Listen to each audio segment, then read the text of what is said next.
하나님 말씀 신명기 9장 1절부터 8절까지 보십니다. 교독하십니다. 이스라엘아 들으라. 내가 오늘 요단을 건너 너보다 강대한 나라들로 들어가서 그것을 차지하리니 그 성읍들은 크고 성벽은 하늘에 닿았으며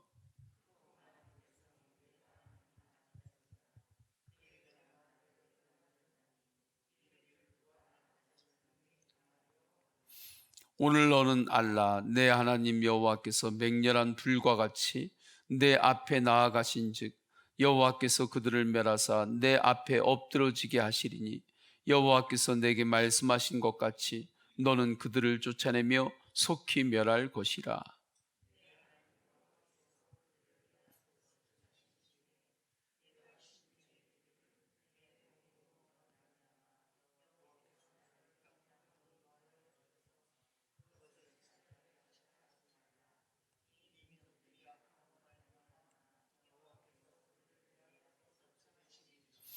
내가 가서 그 땅을 차지함은 내 공의로 말미암음도 아니며 내 마음이 정직함으로 말미암음도 아니요 이 민족들이 악함으로 말미암아 내 하나님 여호와께서 그들을 내 앞에서 쫓아내심이라. 여호와께서 이같이 하심은 내 조상 아브라함과 이삭과 야곱에게 하신 맹세를 이루려 하심이니라.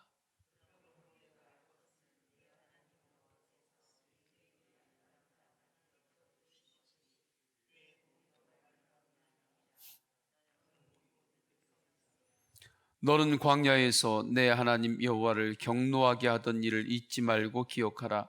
내가 애굽 땅에서 나오던 날부터 이곳에 이르기까지 늘 여호와를 거역하였으되 여호와께서 진노하사 너희를 멸하려 하셨느니라. 아멘. 할렐루야. 피카소의 작품 중 황소머리라는 작품이 있습니다.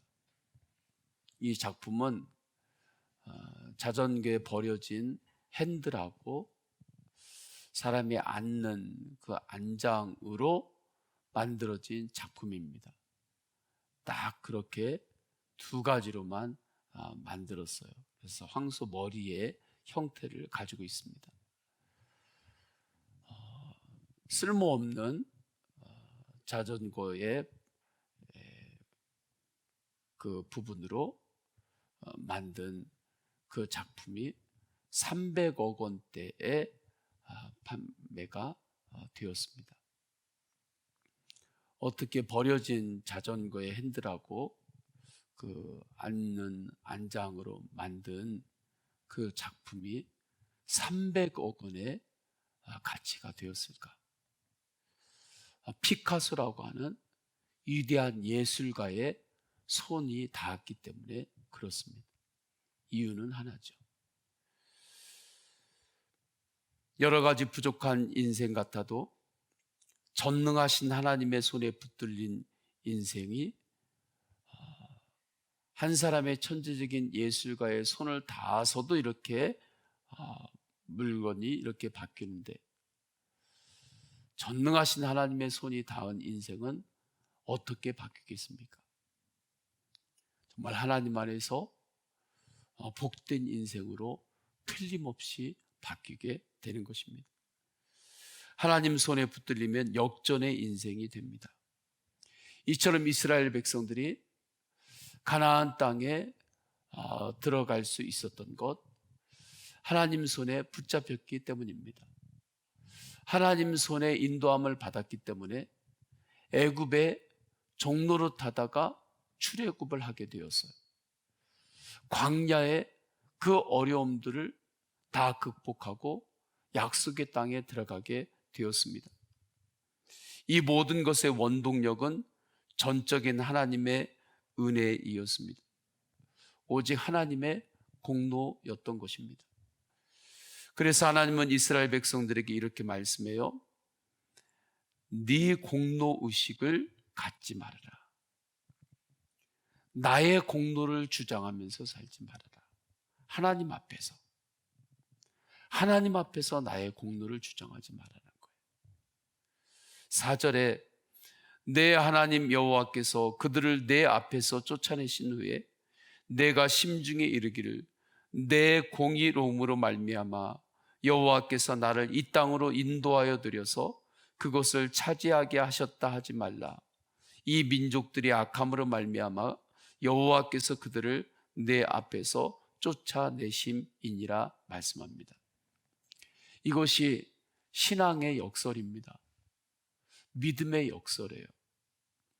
나의 공로 의식을 주장하지 않고 오직 하나님의 은혜를 고백할 때 성도는 강해집니다. 나의 공로 의식만 주장하는 교회는 약해집니다.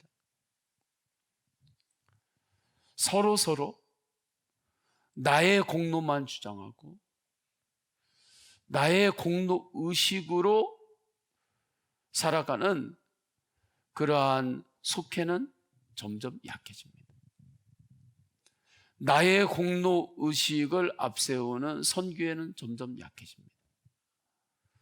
나의 공로 의식을 자꾸 앞세우는 가문은 점점 약해집니다. 섭섭마귀가 그 틈을 노립니다. 왜냐하면 나의 공로 의식이 자꾸 주장되기 때문에 그 틈을 섭섭마귀가 틈타는 거예요. 그러나 하나님의 은혜를 갈망하고 은혜를 고백하는 성도는 강해집니다. 이것은 우리가 체험으로도 분명하게 알 수 있습니다. 나의 공로를 자꾸 주장하면 영적으로 강해질 것 같죠? 그렇지 않잖아요. 그런데 오히려 주 예수 그리스도의 십자가의 공로, 오직 주님의 은혜를 붙잡고 더욱 은혜를 갈망하고 주님의 은혜를 갈망하며 주님 앞에 더 엎드리고 그러면 우리의 영은 더욱더 강해집니다. 주님의 은혜가 왕성한 교회는 점점 강해집니다. 주님의 은혜를 고백하는 그 은혜가 점점 왕성해지는 속회는 점점 강해집니다.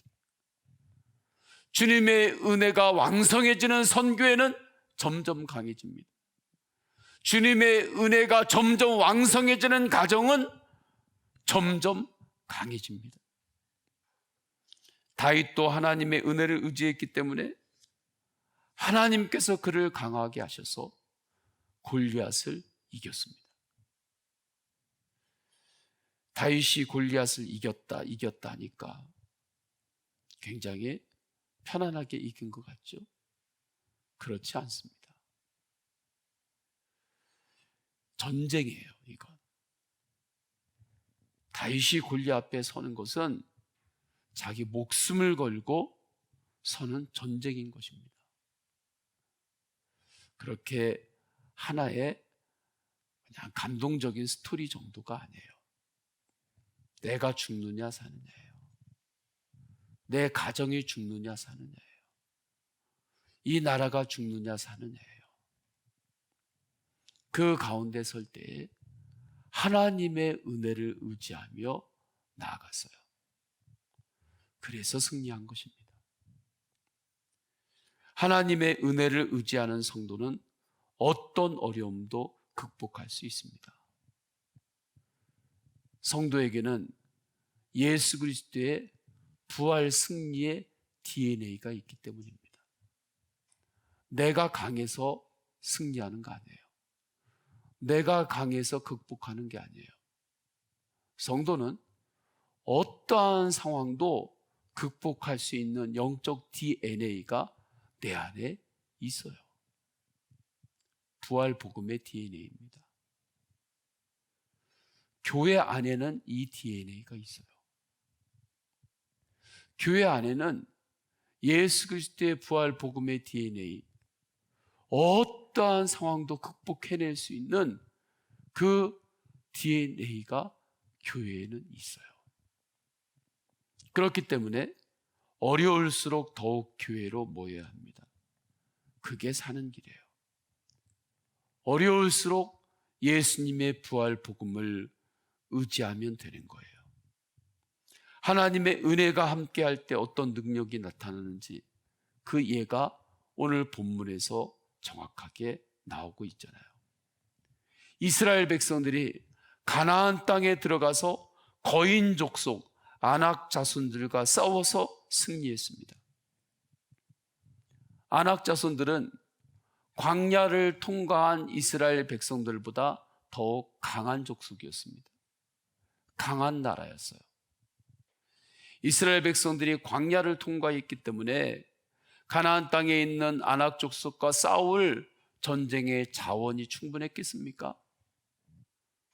세상적으로 전쟁의 자원이 이스라엘 백성들에게는 충분하지 않았어요. 단지 이스라엘 백성들에게 있었던 것은 뭐냐면 하나님의 말씀이었습니다. 그리고 믿음이었어요. 하나님의 말씀과 믿음이 이스라엘 백성들에게는 있었고 아낙 자손들에게는 하나님의 말씀과 믿음이 없었어요. 우상을 숭배하는 그러한 가치와 세계관, 그러한 영적인 잘못된 방향이 있었어요. 그러나 다른 전쟁의 자원들은 아낙 자손이 더 많았습니다. 그들의 몸집이 더 컸습니다. 그런데 이스라엘 백성들이 가나안 땅에 들어가 승리하는 거죠. 무엇으로 승리한 것입니까? 나의 공로로 승리한 겁니까? 하나님의 은혜로 승리한 거예요. 그렇기 때문에 주님께서 말씀하는 거예요. 이제 들어가면 아낙 자손들과 싸울 때에 그들과 겨룰 때에 내가 너희를 승리하게 할 것이다. 내가 너희를 승리하게 하고 내가 그 가나안 땅에서 하나님께서 주시는 복으로 너희를 인도할 터인데 그때 오해하지 말아라. 네가 잘한 줄 알고 너의 공로 때문에 나의 공로 때문에 이 가나안 땅에서 아낙 자손들을 물리치고 여기까지 우리가 여기까지 올 수 있었다고 그렇게 오해하지 말아라. 그렇게 주장하지 말아라. 주님께서 당부를 하시는 것입니다. 왜요? 그곳에 빠졌을 때 오히려 이스라엘 백성들이 약해지기 때문입니다. 나의 공로를 주장하는 쪽으로 이스라엘 백성들이 빠질 때 그것을 볼 때 하나님께서 얄미워서 그런 것이 아니라 그곳으로 빠지게 되면 이스라엘 백성들은 다시 약하게 될 것이고 스스로 무너지게 될 것이고 그러면 또다시 이방 우상 숭배하는 그 영에 또 어려움을 당할 것이기 때문이에요. 그래서 주님께서 너희의 공로를 주장하지 말아라 말씀하시는 것입니다. 그 증언이 1절에서 3절까지 말씀이에요. 이스라엘아 들으라. 네가 오늘 요단을 건너 너보다 강대한 나라들로 들어가서 그것을 차지하리니 그 성읍들은 크고 성벽은 하늘에 닿았으며 크고 많은 백성은 네가 아는 아낙 자손이라. 그에 대한 말을 네가 들었나니 이르기를 누가 아낙 자손을 능히 당하리요 하거니와 오늘 너는 알라. 내 하나님 여호와께서 맹렬한 불과 같이 내 앞에 나아가신즉 여호와께서 그들을 멸하사 내 앞에 엎드러지게 하시리니 여호와께서 내게 말씀하신 것 같이 너는 그들을 쫓아내며 속히 멸할 것이라. 지금 세상은 여러 가지로 바뀌고 있습니다. 여러 가지로 바뀌고 있기 때문에 당연히 어려움들이 있죠. 적응하는 것도 어려워요. 적응하는 것도 어려운데 여러 가지 어렵다고 하는 그러한 분위기가 나라뿐만이 아니라 전 세계에 형성되기 때문에 여러 가지로 위축이 될 수 있는 때입니다. 이때에 한 가지가 분명하면 돼요. 하나님의 은혜를 붙잡는 것입니다. 나의 공로, 의식을 붙잡는 것이 아니라 나의 공로를 의지하는 것이 아니라 주님의 공로를 의지하는 거예요. 죽음을 이기시고 부활하신 예수님을 붙잡으십시오. 사망 권세도 이기신 주님의 부활 복음을 붙잡으십시오. 예수님께서 사망 권세도 이기셨다. 죽음도 이기셨다. 십자가의 한계 상황도 이기셨다. 이것이 머리에만 머물러 있으면 안 됩니다. 교리로서만 머물러 있으면 안 됩니다. 그러면 주님의 공로를 의지하는 게 아니에요. 예수님은 십자가의 한계 상황도 극복하셨어요. 부활의 은혜로 극복하셨어요. 사망 권세까지 극복하셨어요. 부활 복음입니다. 부활 복음을 붙들기를 주님의 이름으로 축원합니다. 이미 부활 복음이 나를 붙들고 있어요. 부활 복음은 나를 붙들고 있어요.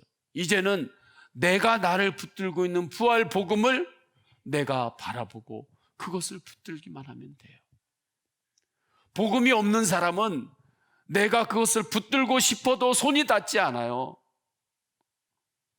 부활 복음이 없는 사람은 예수 그리스도께서 십자가에서 죽으시고 부활하셨다고 하는 이 부활은 단순한 이야기예요. 그냥 언론으로 경축사하면서 기독교의 부활절은 이 세상의 희망입니다, 그렇게 이야기하는 정도예요. 복음이 없는 자는 복음을 붙잡을 수가 없어요. 그런데 우리는 부활 복음이 나를 붙잡고 있잖아요. 나를 붙잡고 있는 예수 그리스도의 부활 복음을 바라보시고 붙드시기를 축원합니다. 이것이 성도의 능력입니다. 그래서 가나안 땅에 들어가서 절대 나의 공로를 주장하지 말고 더욱 하나님의 공로만을 의지해라. 하나님의 은혜만을 의지하라고 말씀하십니다. 이 말씀은 주먹구구식의 말씀이 아니에요. 지금 하나님께서 주시는 말씀은 세상 사람들이 굉장히 오해하고 있어요. 많은 성도들이 오해하고 있어요. 어려운 상황 가운데 믿음을 붙들고 나아가십시오. 그 안에 승리가 있습니다. 그러면 굉장히 지성을 통과하지 않고 이성을 통과하지 않고 주먹구구인 것 같고 그냥 과정 없이 그냥 휙 뛰어넘어가지고 그렇게 이야기하는 것 같죠? 몰라서 그래요. 이 말씀은 주먹구구식으로 하는 게 아니에요. 태초부터 지금까지 검증된 하나님의 영적인 법칙이에요. 어떠한 과학의 실험보다 이 믿음으로 살아간 하나님의 백성들의 그 인생과 하나님의 백성들의 그 인생을 하나의 샘플로 표현하자면 이 말씀은 정말 검증된 하나님의 법칙이고 원리인 거예요. 하나님 나라의 역사의 결과예요. 하나님의 약속이에요. 하나님은 약속을 지키시는 분이십니다.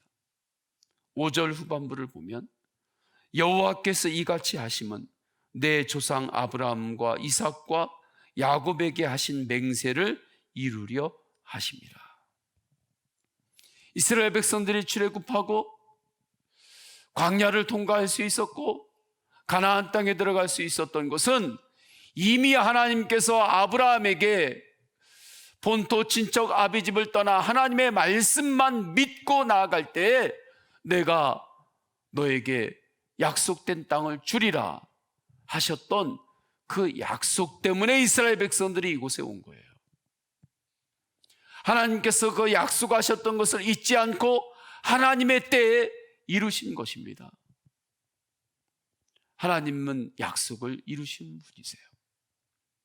그래서 하나님의 은혜를 붙들고 하나님의 공로, 십자가의 공로, 부활 복음을 붙들고 사는 것, 그것이 우리에게 능력인 것입니다.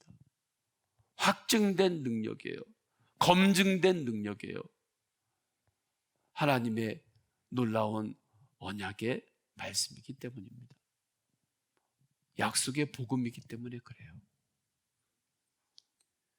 하나님의 약속은 반드시 하나님의 때에 이루어집니다.